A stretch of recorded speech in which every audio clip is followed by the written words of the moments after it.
100 récits d'histoire contemporaine, par Gustave Ducoudray. Section 2, Les Alliés à Paris. 1815.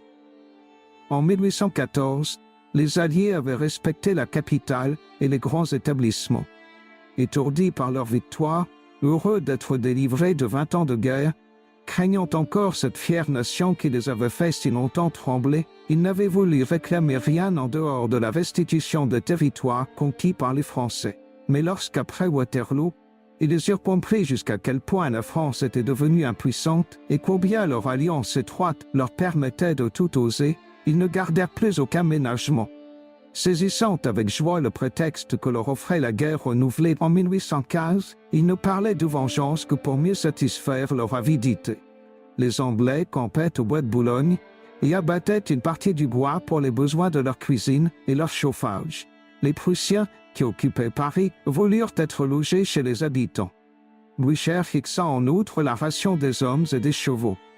Pour chaque soldat, outre une literie complète, il fallait 2 livres de pain de froment, 1 livre de viande, une bouteille de vin, sans parler du beurre, du riz, de l'eau-de-vie et du tabac. Pour les chevaux, 9 litres d'avoine, 6 livres de foin et 6 livres de paille. La contribution, primitivement demandée de 100 millions, fut réduite à 10, mais réclamée immédiatement de la municipalité. Un officier et 100 soldats furent installés comme garniseurs à l'hôtel de ville jusqu'à complet paiement. Encore, cette réquisition en argent ne dispensa-t-elle pas des réquisitions en nature pour les vêtements, les chaussures des soldats. Des excès de toutes sortes auxquels se livraient les étrangers amenaient des conflits et bientôt ceux-ci durent prendre dans les maisons des mesures de précaution. La nuit, ils se réunissaient dans une seule pièce avec les armes chargées et un factionnaire veillait à la porte.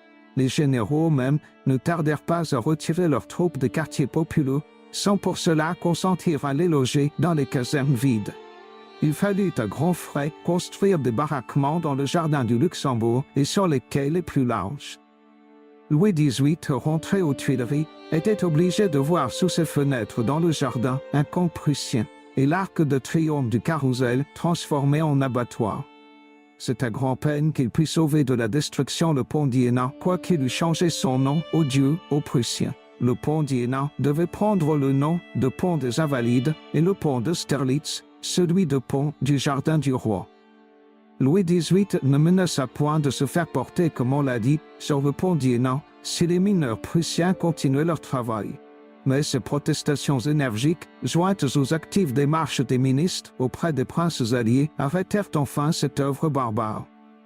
2 mines néanmoins éclatèrent et 2 des piles furent disloquées dans leur partie basse.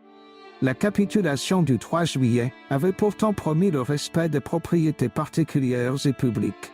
Paris n'en était pas moins traité comme une ville conquise. Le gouverneur prussien qu'on y avait placé, Muffling, alla jusqu'à prescrire aux sentinelles de faire feu au moindre geste de bravade. Le comte de Cazes, préfet de police, eut heureusement le courage de faire arracher des murs ce barbare ordre du jour. Les tableaux et objets d'art que la victoire et des traités réguliers nous avaient assurés devinrent l'objet de réclamations sans fin de la part des généraux alliés qui employèrent la force et mirent véritablement le musée au pillage. Le directeur du musée Donon, qui avait lutté jusqu'au dernier moment, aima mieux donner sa démission que d'autoriser l'enlèvement d'un seul tableau.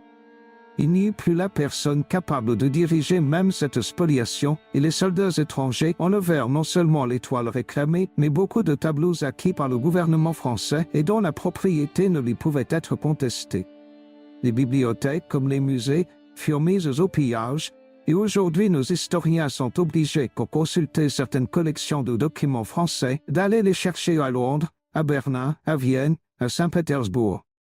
Rien ne pouvait être plus sensible au cœur de la population parisienne, et même les classes les plus indifférentes aux questions de science et d'art furent attristées de cette perte de nos trésors intellectuels et artistiques, patrimoine glorieux de la patrie tout entière.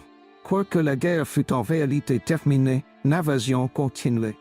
Les armées anglaises et hollandaises tenaient les départements entre Paris et la Belgique. Les Prussiens s'étendirent de Paris à la Loire. Dans la Bourgogne, le Lyonnais, le Dauphiné, s'établirent les Autrichiens. Les Russes couvraient la Champagne et la Lorraine. tous les peuples accouraient à la curée, et bientôt la France vit fouler aux pieds de 1 200 000 étrangers. Fin de la section 2.